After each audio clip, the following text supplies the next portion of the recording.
안녕하세요. 저는 평범한 결혼 생활을 꿈꾸며 한 남자와 가정을 꾸렸지만 시간이 흘러 엄청난 진실들과 마주하게 된 30대 여자입니다. 여러분, 저는 세상에서 평범하게 그리고 행복하게 사는 게 정말 힘든 거라는 걸 이번 일을 통해 깨달았어요. 항상 이런 일은 남을 통해서만 건너 듣곤 했는데 제게 찾아올 거라곤 생각지도 못했네요, 정말. 오늘은 제게 찾아온 이 말 같지도 않은 일을 여러분들에게도 털어놓고자 이렇게 사연을 보내게 됐어요. 그럼 끝까지 잘 들어주시면 감사하겠습니다. 어릴 적에 저는 행복하지 않은 아이였어요. 대부분의 사람들이 누리면서 사는 평범한 가정이라는 게 어떤 건지조차 알지 못한 채 성장했거든요. 원래 집은 안락한 공간이라고들 하잖아요. 그런데 저희 집은 아니었어요. 편안함 대신 불안과 공포가 잠식되어 있는 곳, 마음 놓고 발 뻗고 쉬지도 못하고 숨도 제대로 쉬지 못하는 곳이 바로 저희 집이었어요. 언제 어느 때 터져버릴지 모르는 폭탄 같은 느낌이었죠.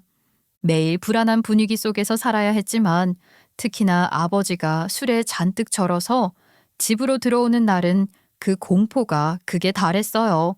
현관문을 쾅 닫으면서 집 안으로 쿵쿵 발소리를 내고 들어오는 것만 들어도 온몸이 덜덜 떨릴 정도였어요. 아버지의 발걸음 소리만 들어도 아버지 기분이 어떤지, 오늘 밤이 또 어떤 밤이 될지를 단박에 알 수 있었거든요. 그런 순간이 오면 어머니는 자동으로 표정을 굳히신 채로 한치의 망설임도 없이 저를 방 안으로 밀어넣은 채 저더러 안에서 문을 잠그라고 속삭이셨어요. 승현아, 너무 무서워하지 말고 방 밖으로 절대로 나오면 안 돼. 아빠가 문 열어달라고 문을 두드려도 절대로 방문 열지 말고 자는 척해. 알겠지? 엄마, 나 너무 무서워. 괜찮아, 괜찮아. 오늘 밤만 잘 넘기면 내일은 행복해질 수 있을 거야. 아무 일도 없을 거니까 걱정하지 말고 얼른 자. 방 안에 혼자 남겨진 저는 두 손으로 베개를 감싸서 양 귀를 막고 이불을 뒤집어 쓴 채 그저 조용히 울기만 했어요. 힘이 없고 어렸던 제가 할 수 있었던 유일한 일이었거든요. 문을 꼭꼭 걸어 잠그고 베개로 귀를 막고 이불을 뒤집어 써도 소리는 제 귓가로 선명하게 내리꽂혔어요. 아버지가 고함을 지르는 소리, 어머니가 울부짖는 소리, 무언가가 부딪히고 부서지는 소리, 그 모든 소리들이 섞여서 제 마음속에 천둥처럼 울리곤 했습니다. 말 그대로 살아있는 것 자체가 지옥 같았어요. 어떤 때는 차라리 이 순간이 모두 꿈이길 바랬던 적도 있었어요. 하지만 저는 이런 환경에서 자라고 있다는 것을 그 누구에게도 티내지 않았어요. 초등학교에 들어가고 중학교에 들어가고 세월이 흘러도 달라지는 것은 아무것도 없었어요. 그래서 이런 일을 겪어도 다음 날 학교에 가면 아무렇지 않은 척 연기를 했죠. 저와 가까운 사람, 그 누구도 제 마음속에서 일어나고 있는 전쟁을 몰랐으면 했거든요. 그래서 학교에서는 애써 아무렇지 않은 척 해맑게 지냈고 공부도 나름 열심히 했어요. 하지만 마음 한켠에는 여전히 불안함이 머물러 있었죠. 그리고 제가 제일 싫었던 것 중 하나가 바로 친구들이 저희 집에서 놀자라고 말을 하는 거였어요. 괜히 불행한 저희 집 사정을 들킬까 싶어서 그 말을 듣는 게 제일 불안하고 싫더라고요.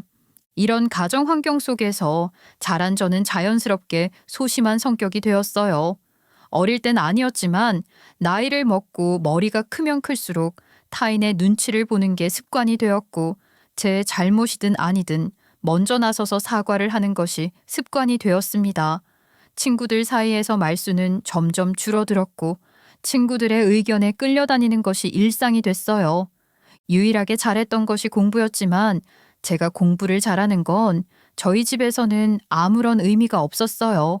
단 한 번도 공부를 잘하는 것으로 인해 칭찬을 받은 적이 없었고 부모님께 성적표를 보여드리지도 않았어요.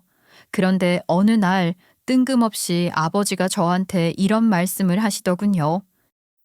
너는 자식이 돼가지고 부모한테 뭐하고 사는지 보고도 안 하냐? 어떻게 된 녀석이 성적표 한 번에 보여준 적이 없어. 내가 공부를 하고 있는지 안 하고 있는지 학교를 제대로 다니기는 하는지 궁금하긴 한가 봐. 그런 이야기를 아무렇지 않게 하는 거 보면 그럼 내가 네 아버지인데 자식이 뭐하고 다니는지 아무짝에 관심도 없으면 그게 부모냐? 저기 옆집에 청년인가 뭔가 걔는 맨날 전교 1등 한다고 하더라. 걔 아빠가 나한테 얼마나 자랑을 해야 되는지. 어휴, 나도 아들 낳았어야 하는 건데 딸이라고 하나 있는 게 애교도 없고 무덕뚝해가지고는.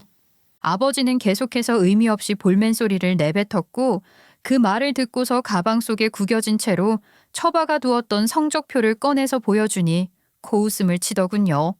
여자애가 공부 잘해서 뭐 하냐며 공부 잘하는 게 돈을 벌어다 주느냐 밥을 떠먹여 주느냐 이러면서요.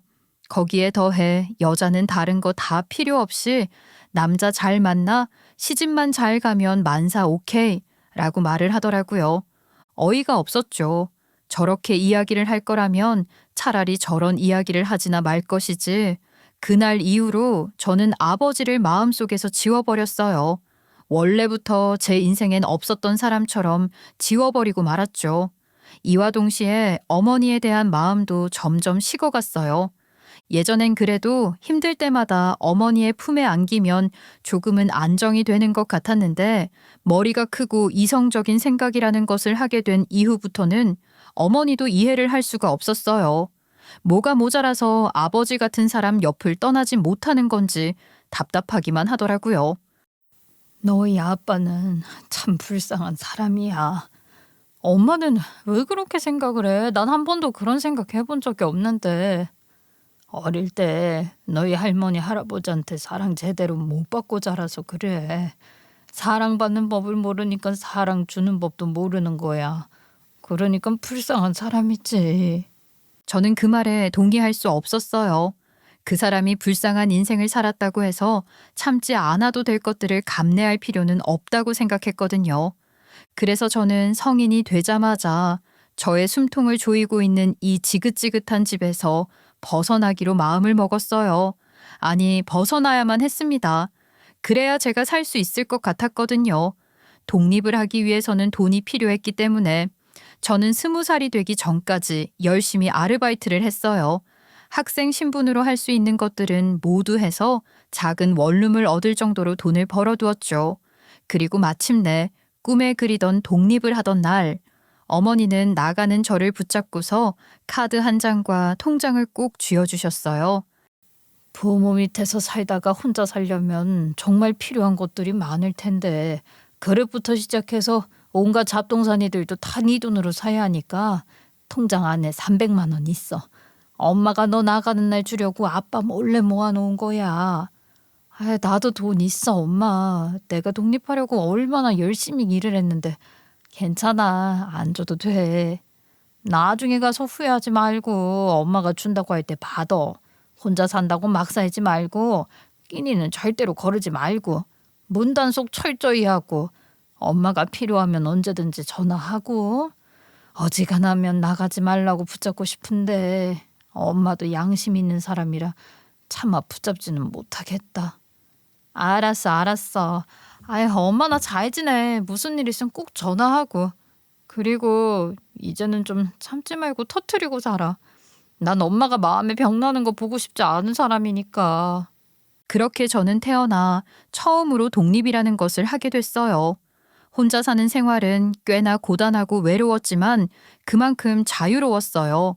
아버지가 고함을 치는 소리에 심장이 철렁 내려앉는 기분을 느끼면서 일어나는 일도 없었고 고요함 속에 폭풍전야를 두려워할 일도 없었기에 그것만으로도 엄청난 행복을 느꼈어요.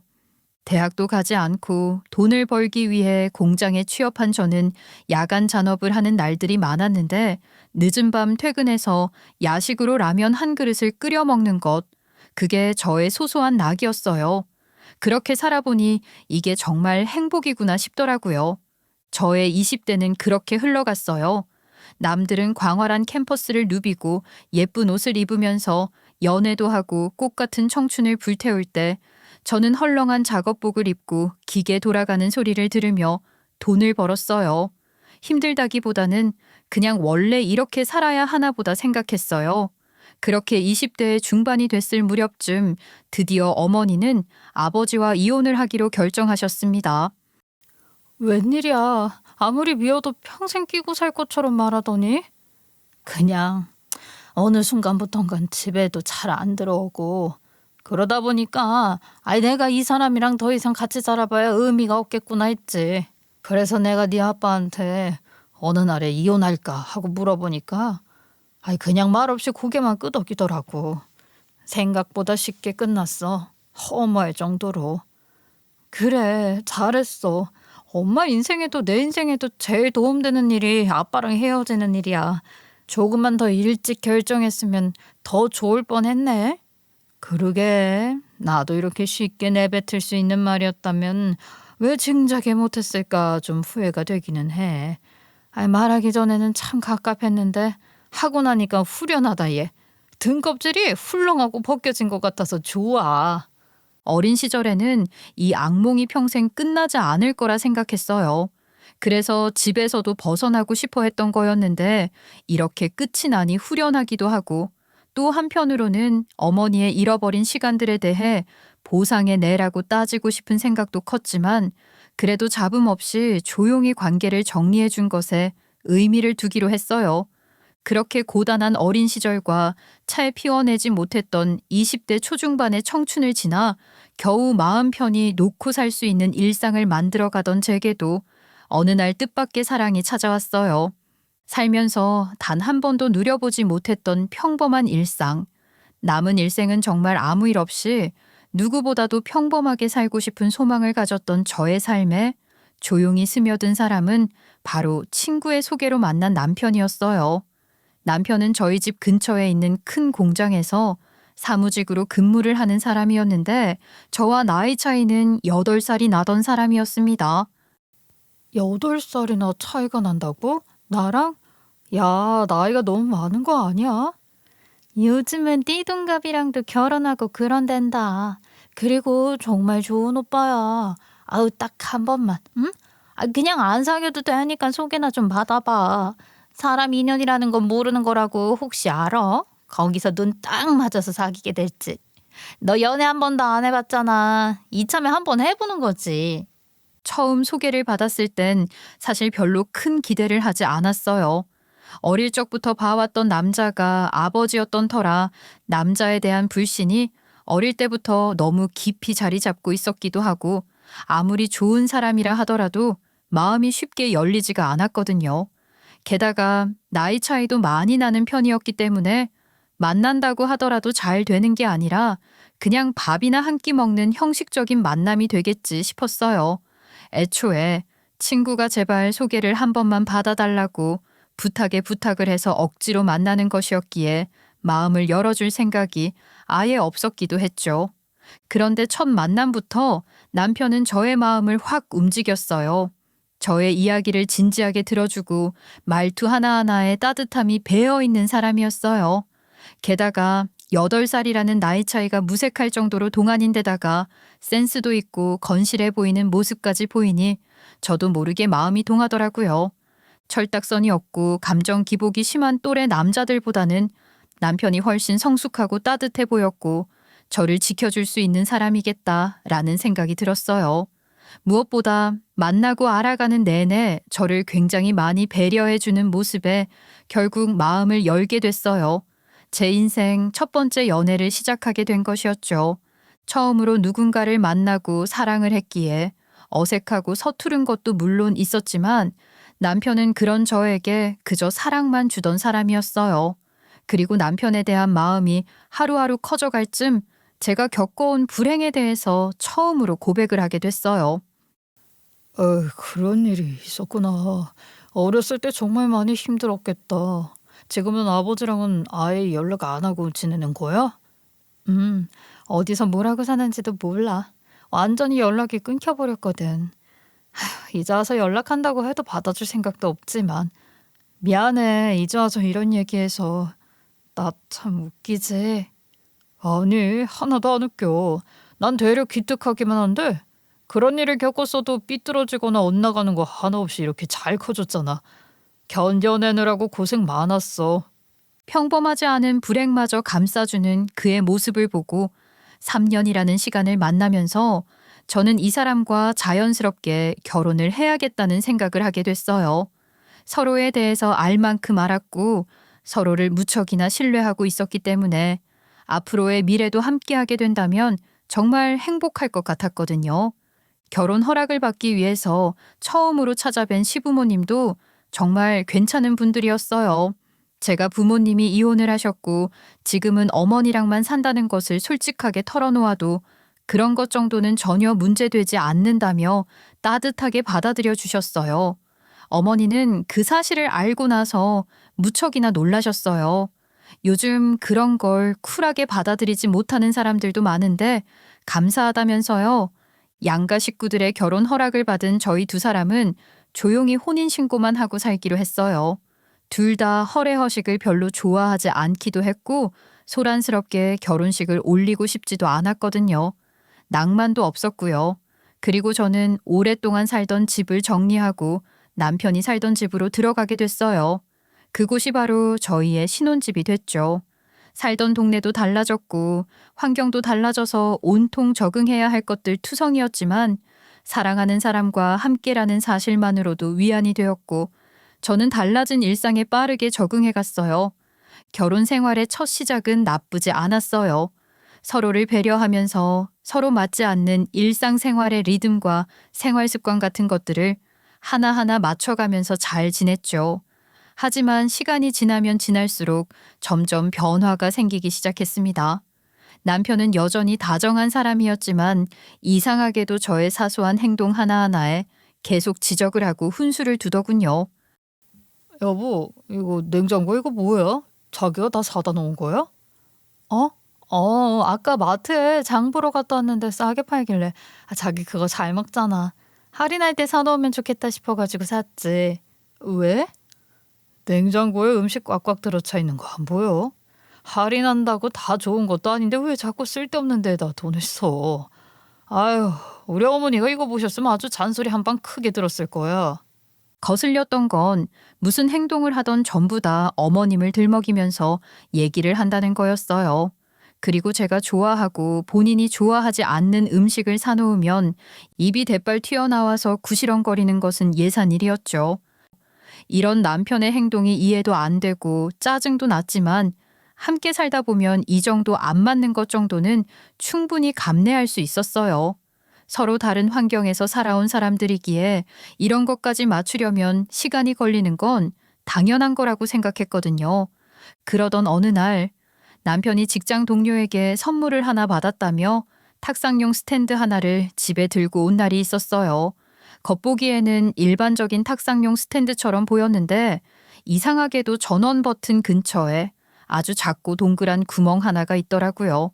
눈으로는 잘 보이지 않을 정도로 작은 구멍이었는데 그 안에서 아주 미세한 불빛이 깜빡이고 있는 거예요. 마치 카메라의 렌즈처럼요. 그걸 보는 순간 묘하게 꺼림칙한 기분이 들더군요. 여보, 이 구멍은 뭐야? 이 안에서 뭐가 자꾸 반짝반짝거리는데? 뭐? 어디 구멍 말하는 거야?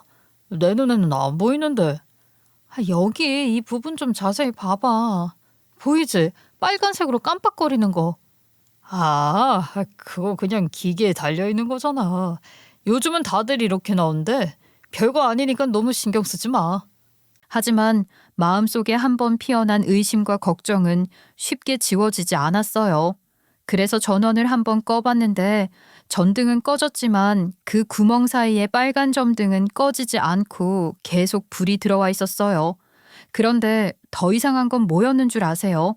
남편이 이 스탠드를 가지고 온 날부터 어머님께서 이상할 정도로 저희 집에 자주 들리기 시작하셨어요. 아가, 내가 오늘 반찬 좀 해서 왔어. 어머님 오셨어요?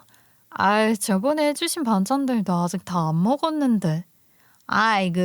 너희 집에서 밥 안 해 먹고 쓸데없이 배달 같은 거 시켜 먹고 그러지? 그거 다 몸에 안 좋은 거다.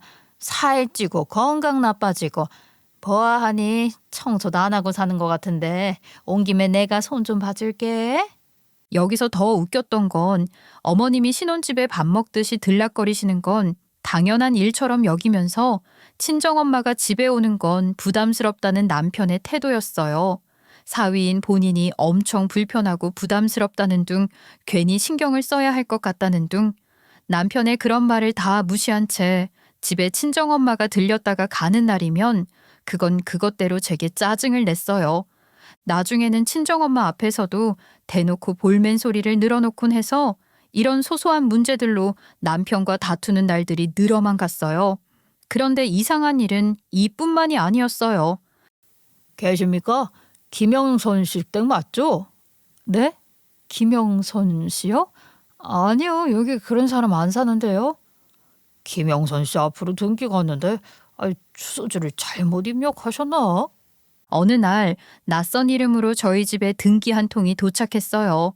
당연히 저희 집에는 그런 사람이 살지 않으니 등기를 반송해서 보냈는데 그 이후로도 계속 같은 이름으로 저희 집에 등기가 오기 시작하는 거예요. 일주일에 한 번, 한 달에 한 번도 아니고 이틀에 한 번 꼴로 오니 노이로제가 걸릴 지경이었어요. 그래서 배달을 해주시는 분께 등기의 출처를 물으니 개인이 보낸 등기이고 수령인 본인이 아니기 때문에 누가 보냈는지 그리고 그 안에 어떤 내용이 있는지는 확인을 하기가 어렵단 말에 짜증이 확 나더군요. 그렇게 등기가 저희 집에 한 7번쯤 왔다가 돌아가는 일이 생기자 도저히 가만히 있을 수가 없어 남편을 붙잡고 물었어요. 여보, 혹시 김형선이라는 사람 알아? 김영선? 아니, 처음 들어보는 이름인데. 왜? 아니, 얼마 전부터 느닷없이 김영선이라는 이름으로 우리 집에 계속 등기가 날아오잖아. 전에 살던 사람인 것 같은데 주소지도 안 바꾼 건지 뭔지. 그런 사람 안 산다고 해도 계속 오니까 아주 미쳐버리겠다니까. 내가 여기 이사 온 지 5년 정도 됐는데 그런 이름으로 등기가 온 적은 한 번도 없었어. 배달해 주시는 분이 뭐 층을 헷갈리셨거나 호수를 헷갈리셨거나 그런 거겠지. 아유, 아무리 그래도 그런 걸 헷갈릴 수가 있어? 그것도 여러 번이나. 원래 택배 같은 것도 자주 헷갈리고 그러잖아. 그런 개념이라고 생각하면 마냥 이해 못할 것도 아니야. 남편의 반응을 보니 남편 또한 그 이름이 누군지에 대해 전혀 알지 못하는 것 같았어요. 그래서 다음에 한 번 더 같은 이름의 등기가 도착하면 그때는 단호하게 대답을 해야겠다고 마음을 먹었죠. 그리고 남편과 대화를 나눈 지 얼마 지나지 않아 또 다시 같은 이름으로 등기가 도착했어요. 제가 여기 김영선이라는 사람 안 산다고 몇 번째 말씀드리는지 모르겠네요. 보통 이런 경우는 그냥 우체국에서 반송을 하던가 하는 것 같던데 정말 끈질기게 오시는 것 같아요. 다시 한번 말씀드리지만 저희 집에는 그런 사람 안 살아요. 그러니까 다시는 찾아오지 않으셨으면 합니다. 죄송합니다. 그래도 이게 제 일이라. 한 번 더 찾아오시면 저희도 가만히 안 있겠습니다. 이건 제가 드릴 수 있는 마지막 경고예요. 다시는 이 등기 때문에 저희 집 벨 누르는 일 없었으면 좋겠네요.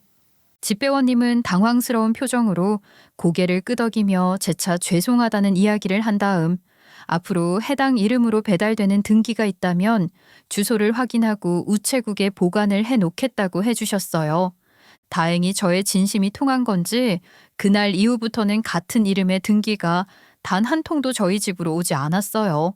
덕분에 적잖게 스트레스 받을 일도 자연스럽게 사라지니 너무 좋더라고요. 진작에 단호한 태도로 이야기를 할 걸 그랬단 생각도 들었고요. 남편도 나중에는 궁금했는지 제게 요즘은 등기가 오는지 물어보더군요. 등기는 더 이상 집으로 오지 않았지만 김영선이라는 사람은 대체 누구인지, 언제 이곳에 살았던 사람이길래 끊임없이 등기가 왔던 건지에 대해 의문도 들었고 궁금하기도 했어요. 남편은 이사를 온 지 5년이 지났다고 했는데 그전까지 주소를 한 번도 바꾸지 않은 건지, 얼마나 게으른 사람인 건지 얼굴이나 한번 보고 싶었죠. 하지만 이런 호기심도 하루, 이틀, 일주일, 한 달 정도가 흐르니 잊혀지게 되더라고요. 언제 우리 집에 이상한 등기가 왔었나 할 정도로요. 그렇게 평온한 하루를 살아가던 어느 날 친정엄마가 조용히 저를 집 근처에 있는 작은 카페로 불러내셨어요.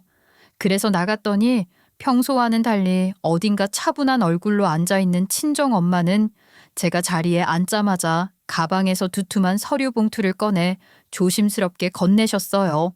봉투 안에는 놀랍게도 부동산 계약서가 들어있었어요.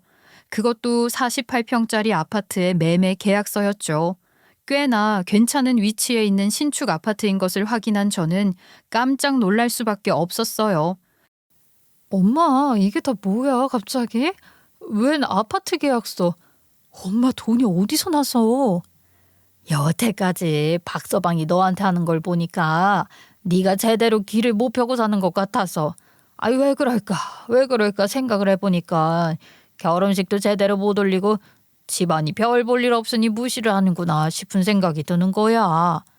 아유, 아니야 엄마, 그런 게 아니라 아유, 그래서 그냥 너 낳기 전부터 아주 조금씩 모아왔던 돈들 몽땅 싹 털어다가 집 계약하고 오는 길이다. 48평 정도면 너랑 박서방 그리고 나중에 애 태어날 거 생각하면 널널하게 살 수 있겠지? 친정엄마의 말을 듣자마자 제 눈에서는 눈물이 왈칵 터져 나왔어요. 친정엄마는 정말 조용하고 묵묵한 사람이었어요. 본인의 감정을 쉽게 드러내지 않는 사람이었고 화가 나도 늘 조용히 참고 사는 분이었는데 저를 위해 그런 생각을 하고 또 그런 결심을 하셨다는 것에 가슴이 미어지는 것 같았어요.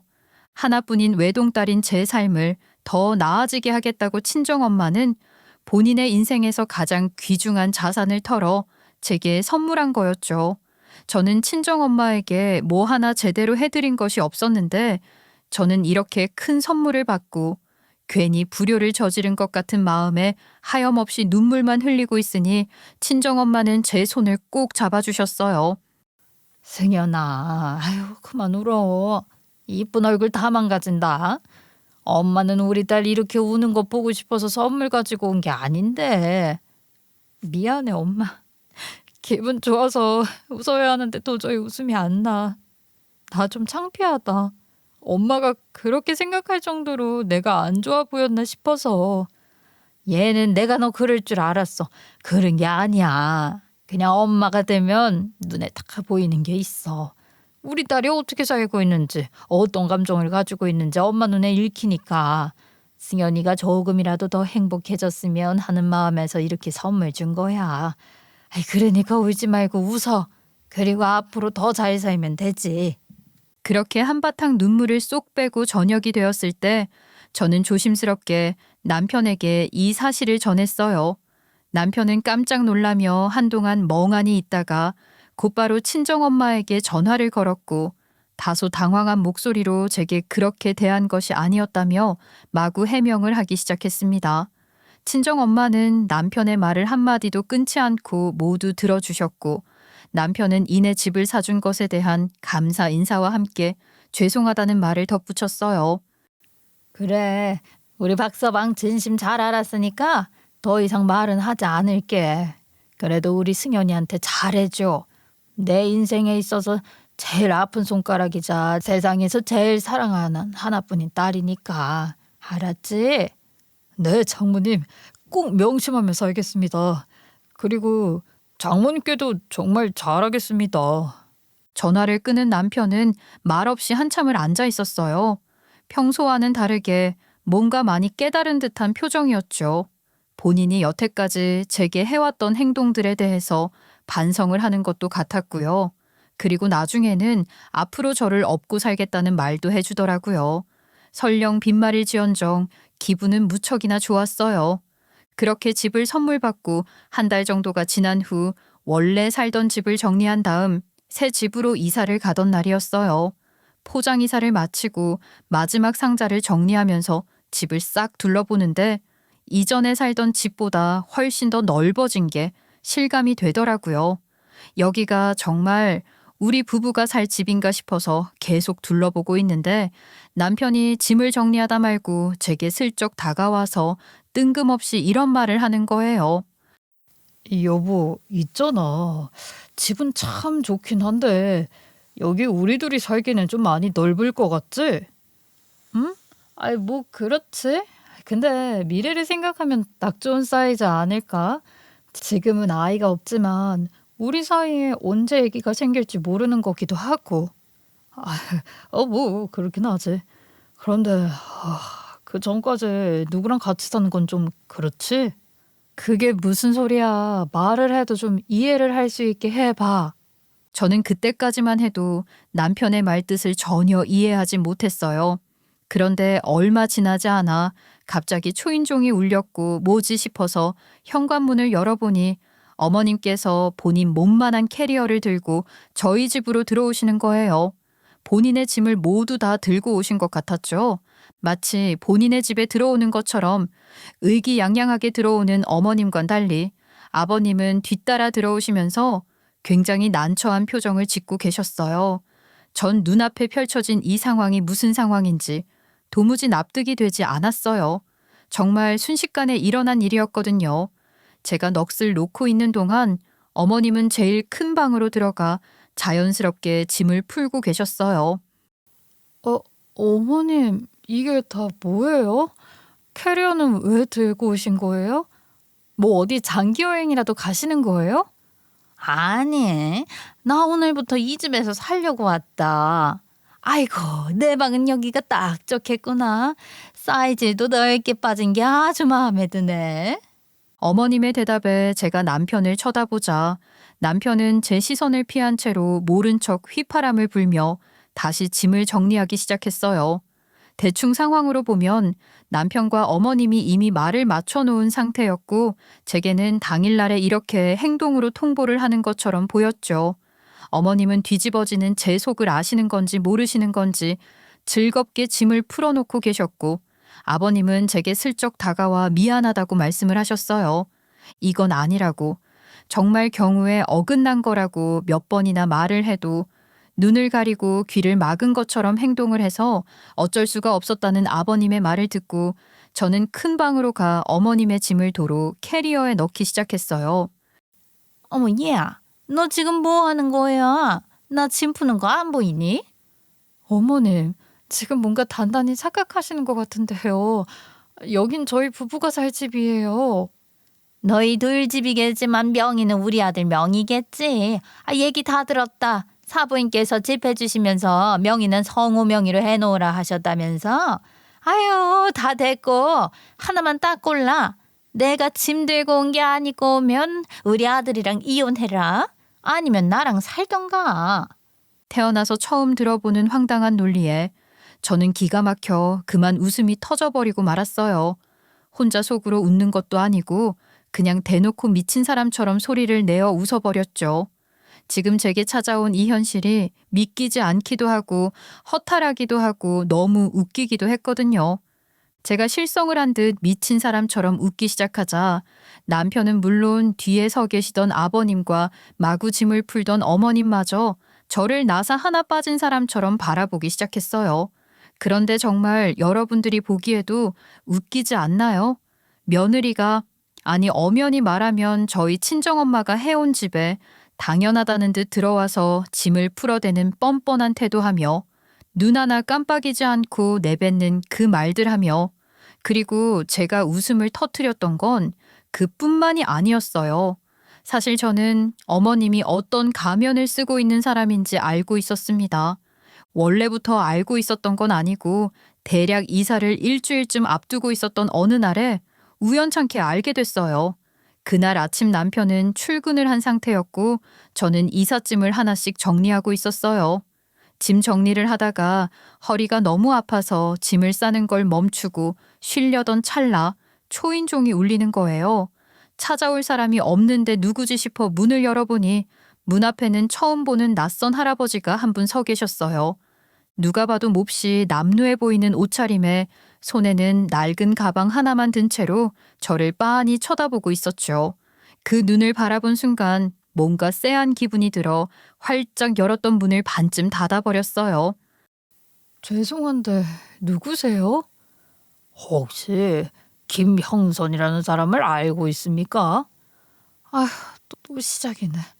저기요, 김형선이라는 사람 잠깐만.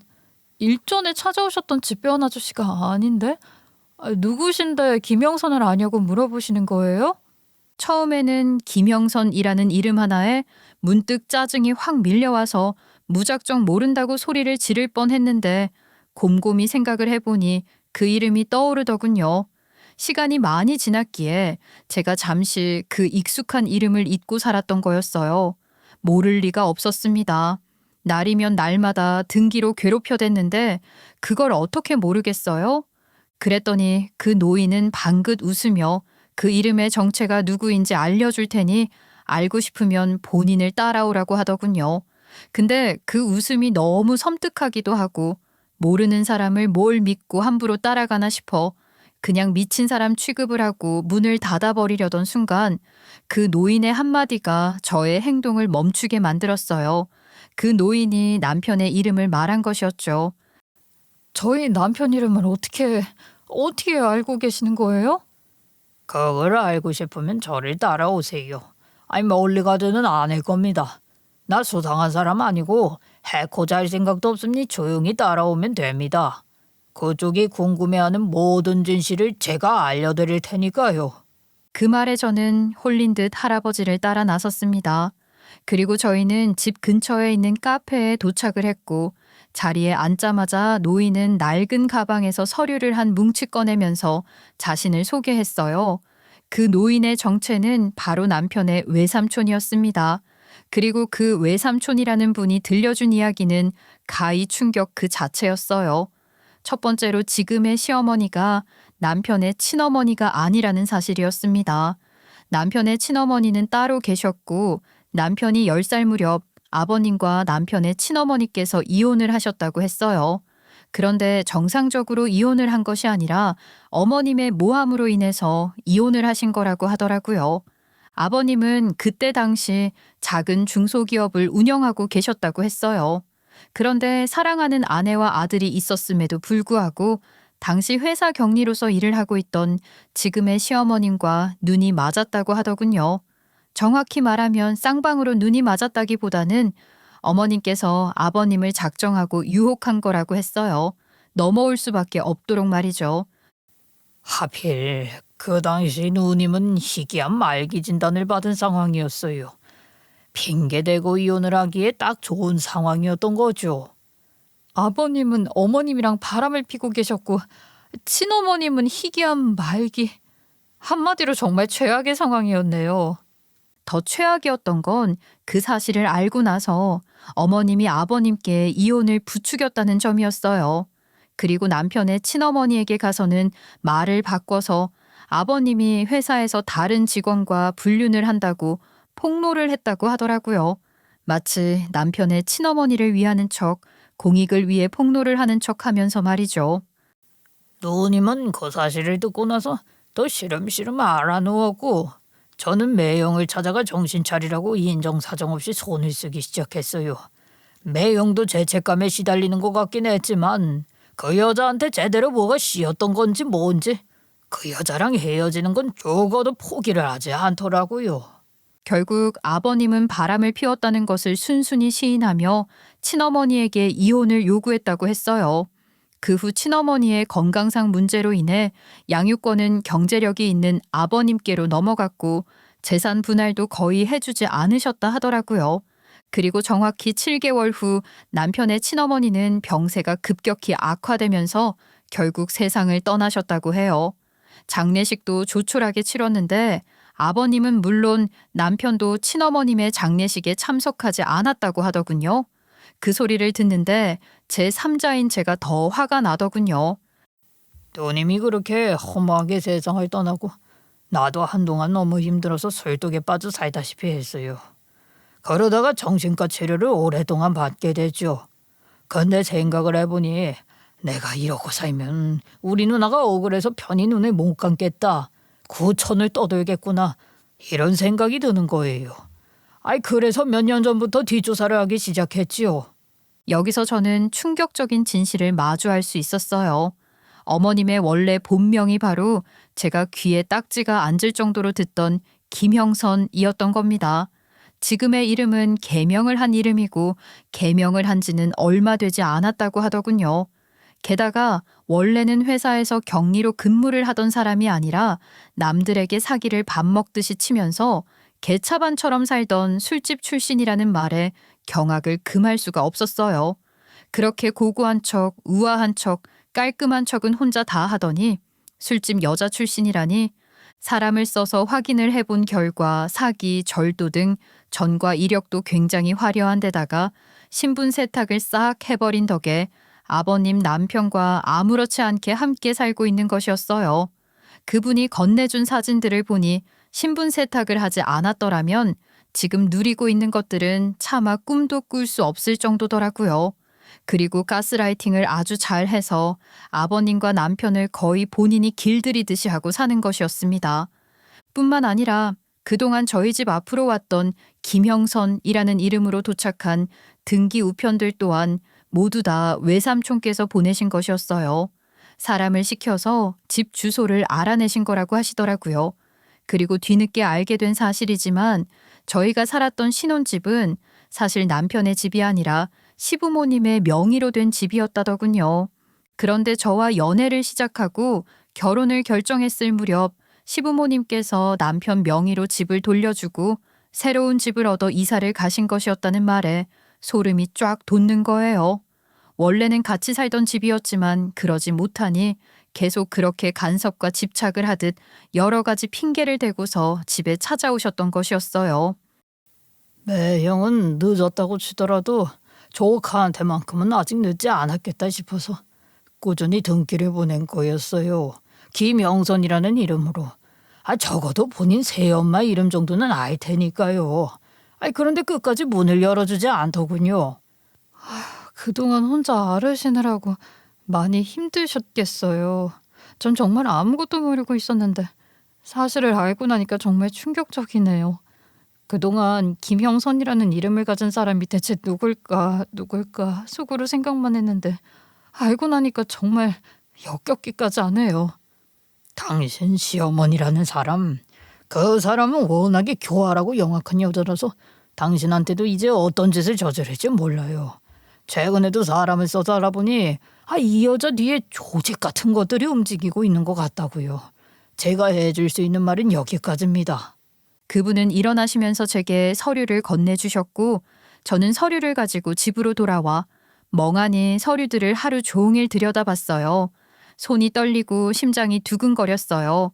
어머님이 술집에서 일할 때의 사진들과 전과 기록들, 그리고 아버님과 살면서도 다른 남자를 종종 만나고 다닌 사진들까지 저는 그걸 보고서 결심했어요. 하늘에 계신 남편의 친어머니가 하지 못했던 복수를 해드려야겠다고. 그리고 지금까지 어머님이 벌여온 모든 악행에 대한 대가를 치르게 해야겠다고. 빨리 선택하라니까. 꿀 먹은 벙어리 마냥 뭘 그렇게 입을 꾹 닫고 있어. 나랑 같이 살기 싫으면 나가고 안 나갈 거면 그냥 입 다물고 같이 살고. 어머님, 지금 저한테 이렇게 나오시면 안 될 텐데요. 정말 후회 안 하시겠어요? 갑자기 무슨 뚱딴지 같은 소리야. 뭔 후회. 이대로 지켜본다고 하더라도 어머님은 달라질 것이 하나도 없을 것 같다는 생각에 저는 제일 먼저 방에 놔둔 안방 서랍장의 두 번째 칸을 열어 그 안에 넣어두었던 서류 봉투를 가지고 나왔어요. 그리고 아무 말 없이 어머님과 남편 그리고 아버님 앞에 서류 봉투 안에 들어있던 것들을 좌르륵 쏟아냈습니다. 어머님의 모든 사진들과 전과 기록들이 아버님과 남편의 발 앞에 떨어졌고 어머님의 당당하던 표정은 그 서류들이 쏟아지던 순간 사색으로 변하기 시작했어요. 당장 그 서류들을 주워서 불태워버리고 싶으시겠지만 이미 일은 벌어진 후였습니다. 깨진 그릇은 붙이지 못하고 엎어진 물은 주워 담을 수 없다는 말이 있는 것처럼 상황을 수습하기에는 늦은 상황이었죠. 엄매야, 야, 이게 다 뭐야? 너 이거 다 어디서 났어? 빨리 말 못해? 어머님은 지금 이 상황에서도 제가 이 사진들이랑 자료들을 어디서 구했는지가 제일로 궁금하시고 중요하신가 봐요. 지금 당장 무릎을 꿇고 싹싹 빌어도 모자랄 판국인데. 아니, 이 사진들이 다 뭐야? 대체 이게... 아버님과 남편은 당황스러운 표정으로 바닥에 어지러이 흩어져 있는 사진들과 자료들을 주워서 유심히 살펴보시기 시작했어요.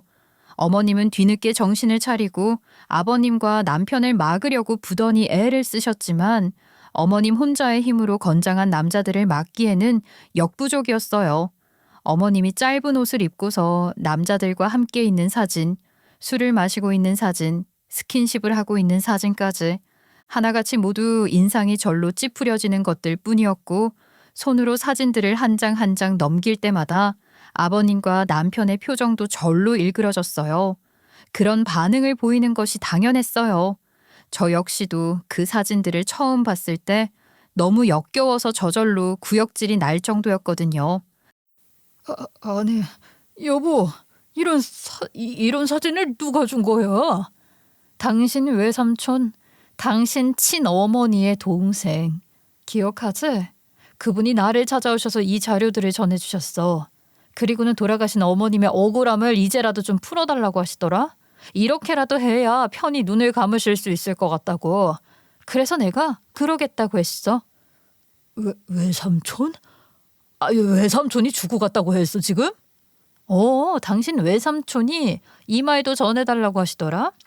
지금 바닥에 엎어져서 저러고 있는 당신 계모가 어떤 사람인지 당신이랑 아버님한테 똑똑히 좀 알려달라고. 저 여자의 엉망진창인 실체를 좀 알아야 한다고 아주 분통을 터뜨리시더라. 남편은 그 말을 듣고 한참 동안 아무 말도 하지 못했고 아버님은 비틀거리면서 자리에서 일어나 몇 발자국 뒷걸음질을 치시더니 이내 바닥에 주저앉으시면서 손으로 얼굴을 감싸고 흐느끼셨어요. 아버님의 반응과 남편의 반응을 이해 못하는 것은 아니었어요. 두 사람 다 20년이 넘는 시간 동안 어머님 한 사람에게 제대로 속고 있었으니까요. 저 사람이 어떤 사람인지 제대로 알아볼 생각조차 하지 않은 채로 말이죠. 그 추악한 진실을 이제야 알게 됐으니 얼마나 충격적이겠어요. 그런데 당신 왜 나한테 말 안 한 거야? 왜 어머님이 새엄마라고 얘기하지 않았던 건데? 이제 와서 이런 말 하는 거 좀 찌질하고 변명 같긴 하지만 당신한테는 그냥 좋은 가정에서 자란 사람으로 보이고 싶었어. 당신이 상처가 많은 사람인 걸 알아서 당신 앞에서는 뭐든 가시를 하고 싶었던 것 같아. 우리 집은 이혼 가정도 아니고 화목한 가정이다. 좋은 부모님 밑에서 이렇게 잘 자랐다는 걸 보여주고 싶었어. 미안해. 그리고 결혼을 하고 난 후에도 말을 할까 말까 고민을 했지만 끝내 제게 솔직하게 이야기를 하지 않기로 다짐을 했다고 하더군요. 기가 차서 웃음도 나오지 않았어요. 부부간의 신뢰가 우선이 아니라 허영심, 자존심, 결국엔 자기 이미지를 가장 중요하게 생각했다는 거였죠. 저보다 우위에 서고 싶어서, 자기가 더 괜찮은 사람이라는 걸 자랑하고 싶어서, 그게 말을 하지 않은 이유라는 게 어이가 없었어요. 결과적으로 이 집안은 말 그대로 풍비박산이 나버리고 말았어요. 아버님은 어머님에게 할 수 있는 모든 나쁜 말들을 내뱉으며 지금껏 자신을 기만해온 사실을 추궁하면서 따지고 들었고 어머님은 필사적으로 오해를 하는 것 같으니 모두 설명하겠다며 매달렸지만 이미 더럽고 지저분한 진실을 두 눈으로 마주한 아버님에게는 통하지 않는 변명이었어요. 어머님은 결국 남편에게도 아버님에게도 버림을 받게 됐어요. 진작에 버림을 받았어야 했는데 오랜 시간 동안 이 집에 발을 붙이고 있었다 싶더군요. 그리고 이 집은 저희 어머니가 저의 명의로 해주신 집이에요. 그냥 쉽게 말해 남편의 집이 아니라 제 집이라는 것이었죠. 남편이 어머님에게 거짓말을 친 것이었어요. 괜히 자기의 자존심을 세우기 위해서 말이죠. 어떡해요, 어머님? 일이 이렇게 꼬일 거라고는 생각도 못 하셨을 텐데 저도 어머님께서 이렇게 되셔서 너무 마음이 아파요. 네가 설명해. 우리 아들이랑 내 남편한테 빨리 가서 그런 거 아니라고. 이 사진들은 다 조작된 사진이라고 설명하란 말이야. 아유, 어떡해요, 어머님? 너무 마음이 아프기는 한데요. 어쩔 수 없을 것 같아요. 그리고요, 지금 당장 저희 집에서 좀 나가주시겠어요? 저 캐리어도 같이요. 뭐? 여기 우리 아들 집이라고 했는데 명이 우리 아들 명이라고. 아드님이 거짓말 하신 거예요. 여기는 아드님 댁이 아니라 제 명의로 된 저희 집이에요. 그러니까 나가세요. 제 손으로 내쫓아버리기 전에. 결국 어머님은 저희 집에서 도로 짐을 싸서 밖으로 나가셨고 그 이후 아버님과 이혼을 하셨어요. 집을 나가시면서 마지막까지 오해를 풀어달라고 울부짖었지만 그 누구도 어머님의 목소리를 들어주지 않았습니다. 그리고 저도 남편과 이혼을 하게 됐어요. 더는 남편을 사랑하지 않았고 남편의 판단력 없는 모습과 어머님에게 휘둘리는 모습 하나하나를 보면서 정 떨어질 대로 떨어졌거든요. 이런 사람이랑은 살 수 없겠다고 생각이 든 순간 이혼을 결심했어요. 남편은 이혼을 하길 원치 않았지만 어쩌겠어요. 남편이 싫다고 해서 피할 수 있는 상황도 아니었거니와 저희의 엔딩은 정해져 있는 것이었기에 미련 없이 후회 없이 이혼 서류에 도장을 찍었습니다. 그리고 지금의 저는 사랑하는 친정엄마와 함께 새로운 집에서 소박하지만 편안한 삶을 살고 있어요. 친정엄마가 전 재산을 탈탈 털어 사주신 집은 판 다음 고스란히 다시 돌려드렸습니다. 친정엄마에게도 이런 일이 있었고 남편과 이혼을 하게 됐다고 하니 제게 현명하게 잘 대처했다며 칭찬을 해주시더라고요. 그런 놈에게서 벗어나게 된 게 정말 다행이라면서요. 저는 더 이상 누구에게도 휘둘리지 않고 이용당하지 않고 저 자신을 지키며 살아갈 거라고 다짐했어요. 둘이었다가 다시 혼자가 됐지만 전혀 외롭지 않아요. 저의 상처를 덮기 위해 그리고 저의 과거를 덮기 위해 행복한 새로운 기억을 만들어가며 하루하루를 살아나가려 해요. 누군가에게 기대지 않고도 행복할 수 있다는 걸 이제는 알거든요. 그리고 이 이야기를 여러분들에게 털어놓으면서 더 이상 과거에 머물지 않기로 했어요. 저의 새로운 삶을 많은 분들이 응원해 주셨으면 좋겠습니다. 무더운 여름 건강하게 잘 보내시기를 바래요. 감사합니다.